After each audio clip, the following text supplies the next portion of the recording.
Speaker Paul Ryan. That's not a good. That's not a. You ever? Can we just cut and start over? Yeah, let's start. House Speaker Paul Ryan made headlines after announcing that if there's anybody more diametrically opposed to Charlie Sheen. Thank you. Well, okay, anyway. that's a good recovery. Oh, okay, good. That makes up for it.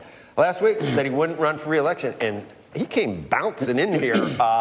He's in a really good mood. His retirement comes after a career crowned by successfully shepherding tax reform into law. Joining us now, Speaker of the House, Paul Ryan. I believe you, because I know about kids and I know about weekend dads. Yeah, we've talked about this for years. We have. I can't imagine what your life. Not only that, that's as a regular congressman, right, but as speaker, which is just... Yeah, so when we have recesses, normally a guy in Congress goes home and spends time with your family and constituents. I'm on the road.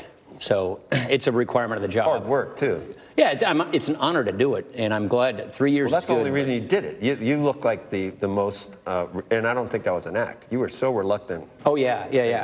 Because I knew what it involved, and I loved being Ways and Means chair. It's a great job, and it's a job that you can have a really good family work-life balance. Speaker's a little different story. Absolutely honored to have this job. I could guilt you into. See, the people use Catholic guilt to get me in this job in the first place. I'm Catholic, but I could guilt you into that you're not done on entitlements, and we need. No, that's the one thing. We need your voice. You got tax reform, but we need your voice. So obviously, tax reform, regulatory relief, rebuilding the military. We're about to do some workforce development issues that I think are really good for labor market supply. Entitlement reform is the one thing that I've been working on pretty much my whole life. I'm really proud of the fact that every term since I was budget chair, we've passed budgets in the House that balance the budget, that reform entitlements, that pay down the debt. We passed the biggest entitlement reform bill in the history of Congress, of the country, in the House last year. It failed by a vote in the Senate. I hate the fact that that happened. But here in the House, we've done our work. We still have got a lot more to do. And it really is entitlements, and it's health care entitlements we have to get under control.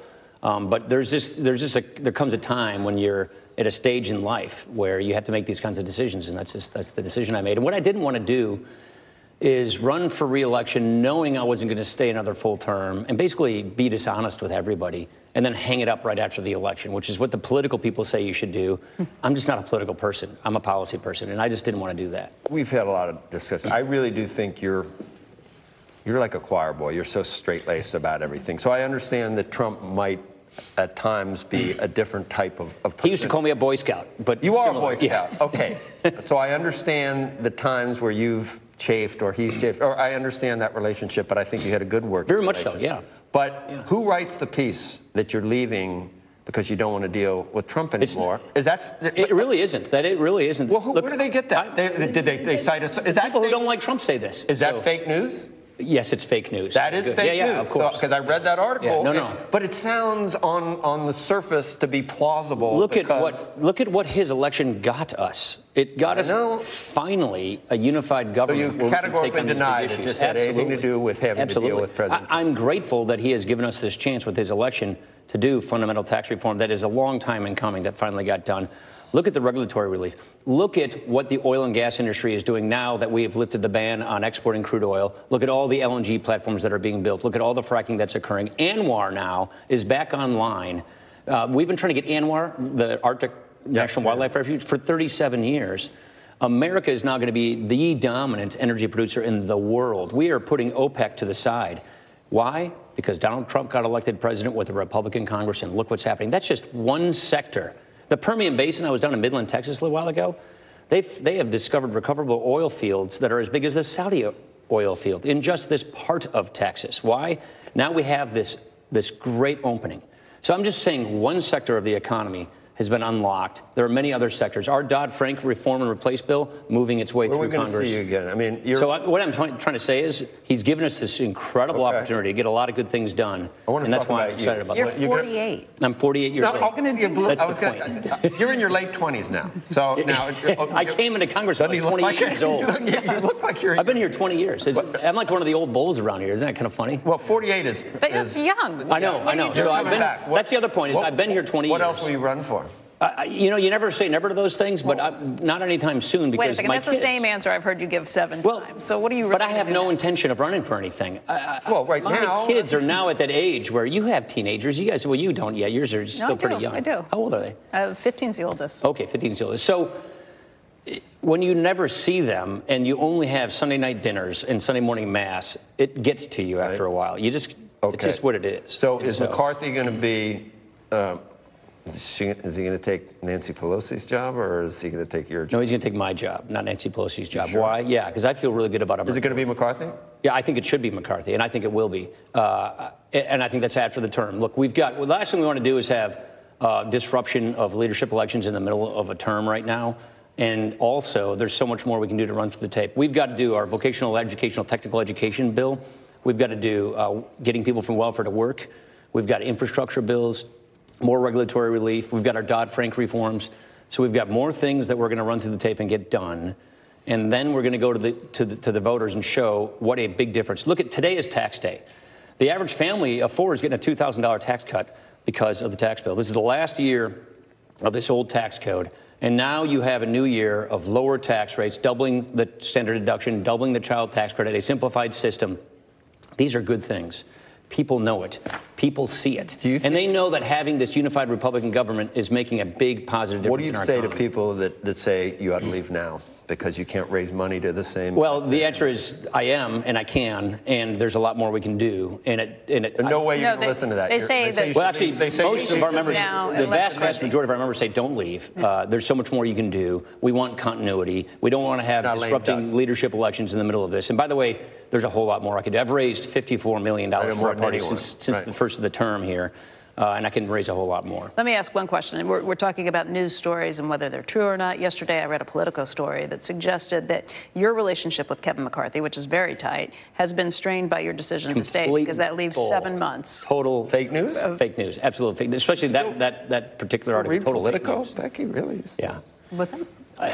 Look, I don't want to slam newspapers or anything like that. It's just, and he and I were joking about it last night. You were? Oh, yeah. Okay. Yeah. So this is we're very close. He's my partner. What happens, because your party has been a difficult one to wrangle, as most parties are.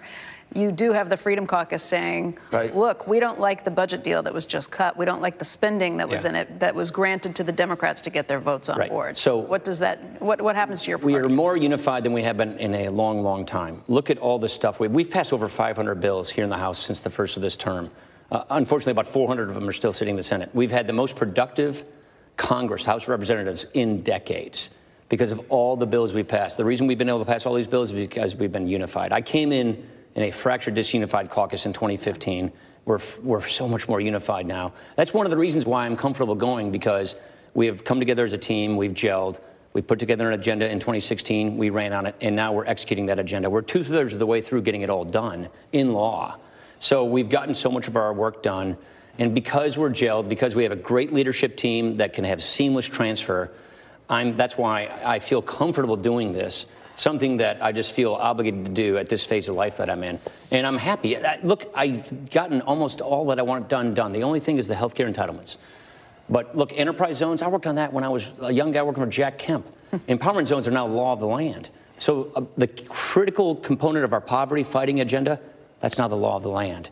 Rewriting the tax code, I've been working on that all my life. That's now the law of the land. All the regulatory relief that we think are important to unlocking capital, law of the land. So there's and by the way, the military, when you become speaker, you get the same briefings the president gets. You get the same intelligence committee, military briefings. So I became really acutely concerned about the state of our military and its readiness crisis. So I really took to that issue, and now that is the law of the land.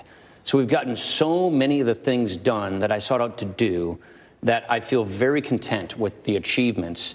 And now I just have this focus on making sure that, I can do the other really important parts of my life job, which is family, my husband, being a good husband, being a good dad.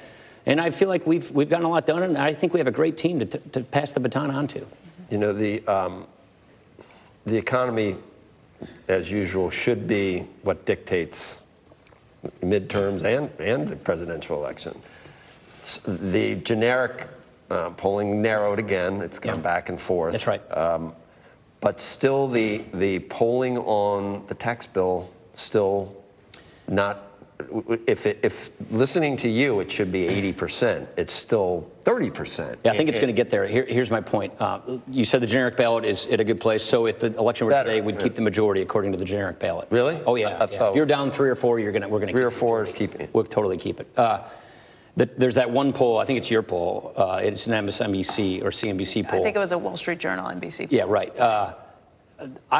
You look inside that poll, they say, who do you think is the best to run the economy? Republicans. I really believe as the election gets closer and we're communicating more specifically with constituents who see that because of this tax bill, they got their bonuses, they got increased benefits, they got an average $2,000 tax cut. When people look and see, oh, the child tax credit got doubled, my standard deduction got doubled, my tax rates went down. During last year's taxes, no one's seeing it. Yeah, what if that comes, that's why I think the bonuses made a big now? difference. But when they see this is what is coming, this is what is happening, and you've got millions of bonuses that have been paid out, and our ability to communicate specifically with constituents in this digital age is very, very good.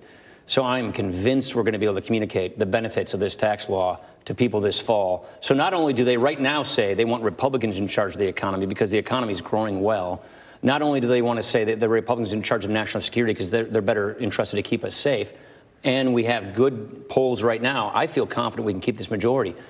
What's going to happen is the national media is going to be doing this big narrative. Underneath that national narrative, in our discrete congressional districts, we know how to communicate to our constituents to show them, here's what we said we would do, here's what we did, and here's how it's making a difference in your life. We're actually improving people's lives specifically. You know that, and I think we have a really good case. You know that judge in Wisconsin? What about Connor Lamb? Are any of these things, are these all one-offs? Or well, I think the judge in Wisconsin, that was good. He won my district fine, but in Madison and Milwaukee, he did really well. That's the intensity gap issue.